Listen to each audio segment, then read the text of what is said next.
ಮೂರನೇ ತರಗತಿ ಬಾಲಕಿ ಹೃದಯಾಘಾತದಿಂದ ಹಠಾತ್ ಸಾವನ್ನಪ್ಪಿರುವಂತಹ ಘಟನೆ ಶಾಲೆಯಲ್ಲಿಯೇ ನಡೆದಿದೆ.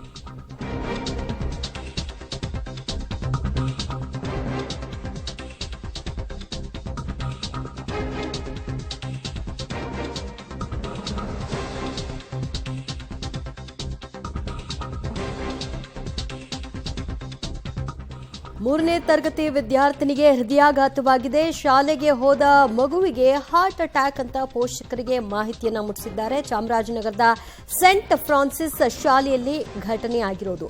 ಹೃದಯಾಘಾತದಿಂದ 8 ವರ್ಷದ ತೇಜಸ್ವಿನಿ ಸಾವನ್ನಪ್ಪಿರುವಂತಹ ಮಗು. ಬೆಳಗ್ಗೆ ಶಾಲೆಗೆ ಹೋಗಿದ್ದಂತಹ ವಿದ್ಯಾರ್ಥಿನಿ ತೇಜಸ್ವಿನಿ ತರಗತಿಯಲ್ಲಿ ಕುಸಿದು ಬಿದ್ದಿದ್ದಾಳೆ.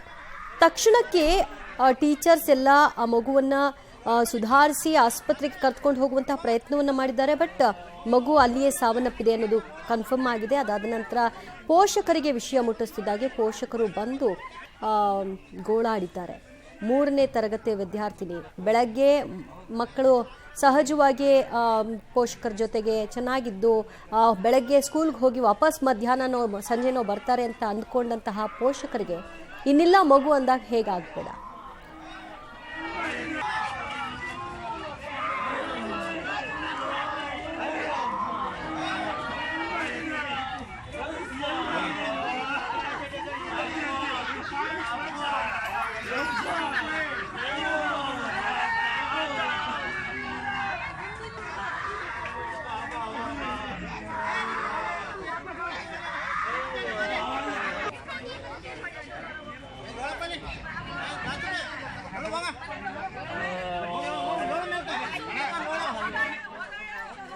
ಮೂರನೇ ತರಗತಿ ಮಗು ಒಂದು ಸಣ್ಣ ಜ್ವರ ಅಂದ್ರೂ ಕೂಡ ಪೋಷಕರ ಕೈಕಾಲೇ ಆಡಲ್ಲ. ಆದರೆ ಹೃದಯಾಘಾತದಿಂದ ಮಗು ಸಾವನ್ನಪ್ಪಿದೆ ಅಂತ ಅಂದಾಗ ಎಂಥ ಆಘಾತ ನೋಡಿ ಅಲ್ಲಿ ಕುಟುಂಬಸ್ಥರ ಆಕ್ರಂದನ. ಮತ್ತಷ್ಟು ಮಾಹಿತಿ ಕೊಡ್ತಾರೆ ನಮ್ಮ ಪ್ರತಿನಿಧಿ ಚೇತನ್ನ. ಆಸ್ಪತ್ರೆಗೆ ಕರ್ಕೊಂಡು ಹೋಗುವಂತಹ ಒಂದು ಸಣ್ಣ ಸಮಯಾವಕಾಶವೂ ಸಿಗ್ಲಿಲ್ವಾ? ಏನಾಯ್ತಂತೆ ಅವತ್ತು ಶಾಲೆಯಲ್ಲಿ? ದಿವ್ಯ ಜ್ಯೋತಿ, ಸಾವು ಯಾವಾಗ ಯಾರಿಗೆ ಯಾವ ರೂಪದಲ್ಲಿ ಬರ್ತದೆ ಅಂತ ಯಾರಿಗೂ ಕೂಡ ಗೊತ್ತಾಗಲ್ಲ. ಅದೇ ರೀತಿಯಾಗಿ ಬೆಳಿಗ್ಗೆ ತಾನೇ ಒಂದು ಶಾಲೆಗೆ ಆಗಮಿಸಿದಂತ 3ನೇ ತರಗತಿ ವಿದ್ಯಾರ್ಥಿನಿಯಾಗಿರ್ತಕ್ಕಂಥ ತೇಜಸ್ವಿನಿ ಶಾಲೆಯಲ್ಲಿ ಯಥಾಸ್ಥಿತಿಯಲ್ಲಿ ಇದ್ರು ಅಂತ ಹೇಳ್ಬೋದು. ಅಂದ್ರೆ ಬ್ರೇಕ್ ಟೈಮ್ 11:30 ಸಮಯದಲ್ಲಿ ಶಾಲೆಯಿಂದ ಹೊರ ಬಿಟ್ಟಿರ್ತಾರೆ. ಈ ವೇಳೆಯಲ್ಲಿ ಕಾರಿಡಾರ್ ನಲ್ಲಿ ಆಟ ಆಡ್ತಿದ್ದಂತ ಮಗು ಈಗ ಏಕಾಏಕಿ ಸಾವನ್ನಪ್ಪಿರ್ತಕ್ಕಂಥದ್ದನ್ನ ನಾವು ಕಾಣ್ತಾ ಇದೀವಿ.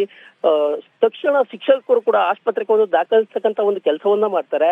ಆದ್ರೂ ಕೂಡ ಶಾಲೆಗೆ ಹೋಗುವಷ್ಟರಲ್ಲೇ ಮಗು ಮೃತಪಟ್ಟಿರ್ತಕ್ಕಂಥದ್ದು. ಇದು ಹಾರ್ಟ್ ಅಟ್ಯಾಕ್ ಅಂದ್ರೆ ಹೃದಯಾಘಾತದಿಂದ ಸಾವನ್ನಪ್ಪಿರ್ತಕ್ಕಂಥದ್ದು ಅಂತ ವೈದ್ಯರು ಕೂಡ ಒಂದು ಅವರ ಶಿಕ್ಷಕರು ಹಾಗೂ ಪೋಷಕರಿಗೆ ಒಂದು ಮಾಹಿತಿಯನ್ನ ನೀಡಿರ್ತಕ್ಕಂಥದ್ದು ನಾವು ಕಾಣ್ತಾ ಇದೀವಿ.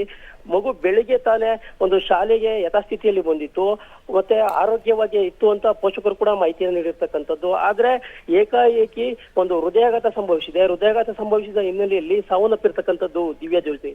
ಥ್ಯಾಂಕ್ ಯು ವಿಜಯ್ ನಿಮ್ಮೆಲ್ಲ ಮಾಹಿತಿಗೆ.